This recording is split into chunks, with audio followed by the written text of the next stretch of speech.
జాతీయవాద జర్నలిజానికి అసలైన వేదిక నేషనలిస్ట్ హబ్ ని సబ్స్క్రైబ్ చేసుకోండి. నోటిఫికేషన్స్ కోసం బెల్ ఐకాన్ పై క్లిక్ చేయండి. చైనా మాల్దీవ్స్ మధ్య బంధం మరింత దృఢమవుతోంది. అండ్ కేవలం దీంతో కాదు, బిజినెస్ స్టాండర్డ్ లో ఒక ఆర్టికల్ కూడా వచ్చింది. యాక్చువల్లీ ఈ మధ్య కాలంలో చూస్తే ద్వైపాక్షిక సంబంధాలు, ముఖ్యంగా రక్షణ పరమైనటువంటి సంబంధాల విషయంలో నేపాల్, శ్రీలంక అండ్ మాల్దీవ్స్ తో బలమైనటువంటి బంధాన్ని చైనా బిల్డ్ చేసే ప్రయత్నం చేస్తోంది. ఇది ఖచ్చితంగా భారతదేశానికి ఇది ఒక పెద్ద కష్టంగానే కనబడుతోంది. అండ్ ఇది ఒక ఛాలెంజ్ గానే మనం తీసుకోవాల్సిన అవసరం ఉంది. అండ్ మాల్దీవ్స్ కి సంబంధించిన ఇంకొక వార్త కూడా ఉంది. వాళ్ళ టూరిజం పూర్తిగా పడిపోయింది. భారతదేశాంతో కయ్యం పెట్టుకున్న తర్వాత వాళ్ళ టూరిజం పడిపోయింది. అండ్ గత సంవత్సరంతో పోలిస్తే 33% పడిపోయినట్టుగా తెలుస్తోంది.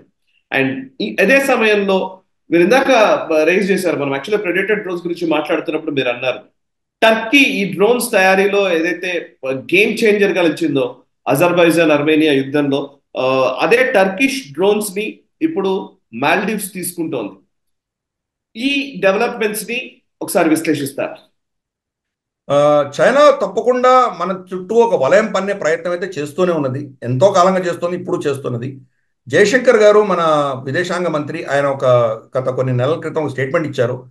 చైనా ఏదో చేస్తుందని మనం భయపడాల్సిన అవసరం లేదు, చైనా చాలా పెద్ద దేశము, వాళ్ళ దగ్గర చాలా ధనం ఉన్నది, వాళ్ళ ప్రయత్నం వాళ్ళు తప్పకుండా చేస్తారు, కానీ మన రక్షణ, మన ఇంట్రెస్ట్ కాపాడుకునే దిశగా మనం ఏం చేయాలో మనం అది చూడాలి, మన పరిధిలో ఉన్న దాని గురించే మనం ఫోకస్ చేయాలి అన్నట్టు ఆయన చెప్పడం జరిగింది. అది శ్రీలంక, అలాగే మనకు నేపాల్, బంగ్లాదేశ్, వీటిలన్నింటిలో కూడా ప్రయత్నం చేస్తున్నా ఈ ప్రాంతం అంతా కూడాను భారతదేశం యొక్క ఇన్ఫ్లుయెన్స్ అన్నది ఇప్పటికి కూడా చాలా సీరియస్గా గణనీయంగానే ఉన్నది అక్కడ. ఎందుకంటే శ్రీలంక మనకు తెలుసు, రీసెంట్గా వాళ్ళు చేసినటువంటి నిర్ణయం, సంవత్సరం పాటు ఏ విదేశీ రీసెర్చ్ షిప్ శ్రీలంకలో రావడానికి వీల్లేదు అని చెప్పి వాళ్ళు నిర్ణయం తీసుకోవడం జరిగింది. అలాగే నేపాల్ ఇప్పుడు చూస్తున్నాము, క్రమేపీ వాళ్ళు చైనా నుంచి విడిపోయి భారత కూటమిలో వచ్చేటువంటి ప్రయత్నం నేపాల్లో కూడా జరుగుతున్నది. మాల్దీవ్స్ దురదృష్టవశాత్తు అక్కడ గెలిచినటువంటి ప్రభుత్వం ఇండియా అవుట్ అన్న క్యాంపెయిన్తో గెలిచారు కాబట్టి మూవర్స్ జోను, తర్వాత యమీన్, వీళ్ళందరూ కూడాను చైనా తొత్తులు అన్న విషయం మనకు తెలుసు.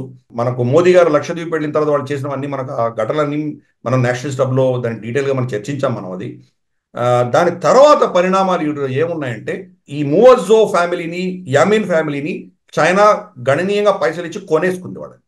కాబట్టి వాళ్ళ మీద ఎంత ఒత్తిడి వచ్చినా కానీ వాళ్ళు చైనా యొక్క వాణి వినిపిస్తున్నారు, వాళ్ళకు ఒత్తాసు పలుకుతున్నారు. దాంతో ఇప్పుడు చైనాతో ఒక రక్షణ రంగానికి సంబంధించి ఒక ఒప్పందం చేసుకున్నారు. చైనీస్ డిఫెన్స్ ఫోర్సెస్ వాళ్ళకి సంబంధించిన ఆఫీసర్లు అక్కడ వెళ్ళి వాళ్ళకి ఏదో శిక్షణ ఇచ్చే దిశగా వాళ్ళ ప్రయత్నాలు చేస్తున్నారు. బైరాక్టర్ డ్రోన్స్ కూడా వాళ్ళు టర్కీ దగ్గర కొనడం జరిగింది. దాంతో మన నేవల్ షిప్స్ అక్కడ తిరుగుతున్నటువంటి, మోహరింపజేస్తున్నటువంటి షిప్పుల మీద సర్వేలెన్స్ పెట్టే దిశగా మాల్దీవ్స్ ప్రయత్నం అనేది మొదలు పెడుతున్నది. ఇది కనుక జరిగిందంటే నిజంగా మాల్దీవ్స్ భారతదేశాన్ని ఎదుర్కొనే శక్తి వాళ్ళకి లేదు. ఈ డేటాని చైనాకి వాళ్ళు ట్రాన్స్ఫర్ చేస్తారు, చైనా ఈ ఇన్ఫర్మేషన్ ఇచ్చినందుకు వాళ్ళకి పైసలు ఇస్తారు. ఇదే అక్కడ జరగబోతున్నది. ఇవి జరుగుతాయి, దాన్ని మనం ఆపలేము. కొన్ని దేశాల్లో వాళ్ళు చైనా కొనుక్కొని చేయగలదు, కానీ క్రమేపీ మనం మాత్రం అల్టిమేట్గా చైనా ఇన్ఫ్లుయెన్స్ తగ్గించే దిశగా మనం చేస్తాం. మన ఇంటెలిజెన్స్ వర్గాలు కూడా ఊరికే కూర్చోలేదు, అక్కడ ఈ ప్రభుత్వానికి వ్యతిరేకమైనటువంటి ఒక అట్మాస్ఫియర్ని క్రియేట్ చేసే ప్రయత్నం మనం తప్పకుండా చేస్తాం. వాళ్ళ అపోజిషన్ ఆల్రెడీ భారతదేశానికి క్షమాపణ చెప్తున్నది. వాళ్ళ ప్రభుత్వం చేస్తున్న తప్పిదాలకు క్షమాపణ చెప్తూ భారతదేశం మా మిత్రుడు, అటువంటి మిత్రుడిని దూరం చేసుకుంటోంది మా ప్రభుత్వం అంటూ వాళ్ళు ఆపోజిషన్ ఆల్రెడీ స్టేట్మెంట్స్ ఇస్తున్నారు. ఈరోజు దాని యొక్క ఎఫెక్ట్ మనం చూస్తున్నాం. మనం 33% పడిపోయింది. ఈ సంవత్సరంలో $2 బిలియన్ నష్టం రాబోతున్నది చాలా మంది విశ్లేషకులు చెప్తున్నారు వాళ్ళు. కాబట్టి వాళ్ళ ఇండస్ట్రీ దెబ్బతిని ఆ ప్రభుత్వానికి వ్యతిరేకంగా వాళ్ళ టూరిజం ఇండస్ట్రీ నిలబడిన రోజు వాళ్ళు ప్రభుత్వం ఏం చేస్తుందో చూడాలి. చైనా యొక్క ప్రోద్బలంతో వాళ్ళ మీద కూడా కర్కశంగా ప్రవర్తించి వాళ్ళని అడగదొక్కే ప్రయత్నం చేస్తుందా, లేదా ఫైనల్గా బిజినెస్ ఇంట్రెస్ట్ యొక్క శక్తి ముందు తల ఒగ్గుతుందా, వేచి చూడాలి. మనం మాత్రం మన శక్తిని పెంచుకునే దిశగా లక్షద్వీప్లో మన నేవల్ బేస్ని పెంచుకుంటున్నాము, మన ఎయిర్ ఫోర్స్ బేస్ని పెంచుకుంటున్నాము. అక్కడ కవరాటీలోను, తర్వాత ఆగాటి, ఈ ప్రాంతాలంతా కూడా మనం పెద్ద పెద్ద ఇన్ఫ్రాస్ట్రక్చర్ డెవలప్ చేస్తున్నాం మనం. కాబట్టి ప్రతిదానికి ఇది ఒక cat and mouse game, counter efforts అనేవి జరుగుతూనే ఉంటాయి. మాల్దీవ్స్ చిన్న దేశమైనా కానీ కూడా పెద్ద దేశమైన చైనాతోటి చేయగలిపి మనకు వ్యతిరేకంగా నిలబడినందుకు మనం కూడా ఊరుకునే పరిస్థితి లేదు. దాన్ని కౌంటర్ చేసే దిశగా మనం కూడా ప్రయత్నం చేస్తున్నాం.